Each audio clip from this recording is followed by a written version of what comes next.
2026 ජූලි 31. අද එයාගේ ජීවිතයේ ලස්සනම දවස.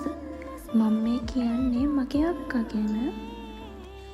අක්කයි මායි කියන්නේ හරියට අහසයි පොළොවයි වගේ වෙනස්ම දෙන්නේ. පෙනුමෙන් වගේම ගතිගුණ වලින් සිතුවිලි වලින් පවා හරිම වෙනස් දෙන්නෙක්. හැබැයි ඒ වෙනස්කම් අස්සේ වුණත් අපි දෙන්නගේ හිත් හරිම සමීපයි.